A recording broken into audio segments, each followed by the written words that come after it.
Dans ma Masechet Shabbat, Daf Kafal Lefarmocheni, la Gemara ramène la Mishnah suivante. C'est une Mishnah qui de base est dans Baba Kama, à la fin du Perek Hamishi.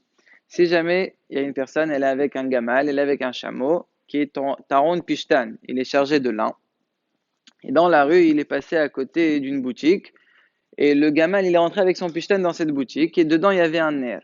Le Pishtan, le lin, il a pris feu, et il a brûlé toute la bira, tout le magasin. Qu'est-ce qui est hayav?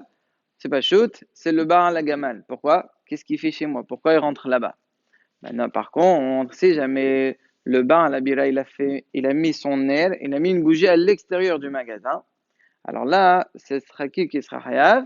Ça sera le bar à la bira. Pourquoi? Parce que ton air, qu'est-ce que tu le mets dehors? Tu sais pas que c'est dangereux. Par contre, si c'était ner Hanouka, si jamais le bar à la bira, il a voulu faire Pirsomanes, il a mis son ner Hanouka à l'extérieur, selon Tanakama, c'est quand même le bar à la bira qui est hayav. Par contre, selon la Biouda, le bar à la bira, il n'est pas tour, c'est le bar à la gamal qui est hayav. Pourquoi? Parce que selon la Biouda, il va dire, lui, quand il a mis son air à l'extérieur, il a mis Birshut, c'était pour être Mefalsem le Nes. Et pourquoi selon Tanakama, il est hayav? Selon Tanakama, il va lui dire, tu n'avais qu'à mettre le ner plus haut. Donc la Gemara dit, je déduis de Rabbi Yehuda qu'il y a une mission de mettre Nerot Hanouka en dessous de 10 Fahim.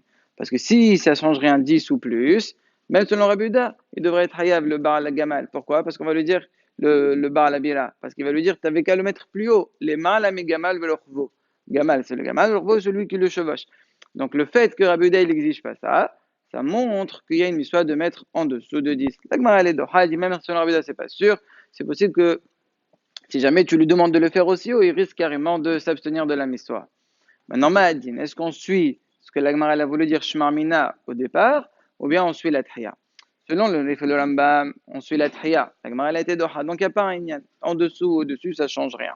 Par contre, selon le Rosh et le Ran, bien que la Gemara a été Doha, comme il y a quand même Rava qui pense vraiment comme ça, on n'enlève pas ce qui est pas shoot pour Rava avec un peut-être qui est la Triya. Maran, il a été posé comme qui? Il a dit, si tu mets en dessous de 10, tu t'acquittes selon tout le monde. Alors le Khat, il la met en dessous de 10.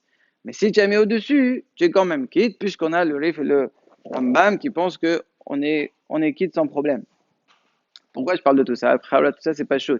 C'est que d'un autre côté, dans Hoshed Mishpat, le Shulchan Aruch, il a été posé comme Tanakama, que si jamais il a mis les Nerot Hanouka à l'extérieur, c'est quand même le Bar Labira qui est Hayav. Alors pourquoi? Voilà, on vient de dire que de mettre en dessous de 10, Malan Tasaklano qu'il faut, c'est bien de mettre en dessous de 10.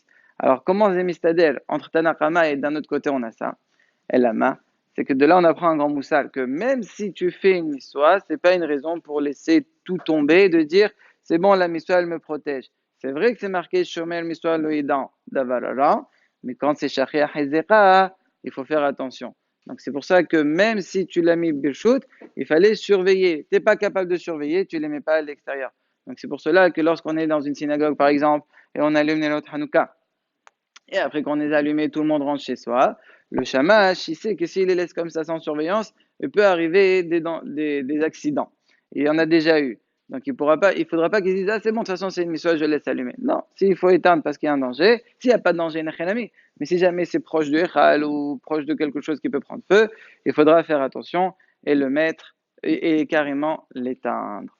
Dernier point, quand on annule le Hanoukia, on fait trois brachot. La première, l'aide l'Ichna Hanouka. La deuxième, chez Sanissim. Et la troisième, pour le premier soir uniquement, c'est chez Hayanu. Par contre, les autres soirs, on fera uniquement les deux premières. Et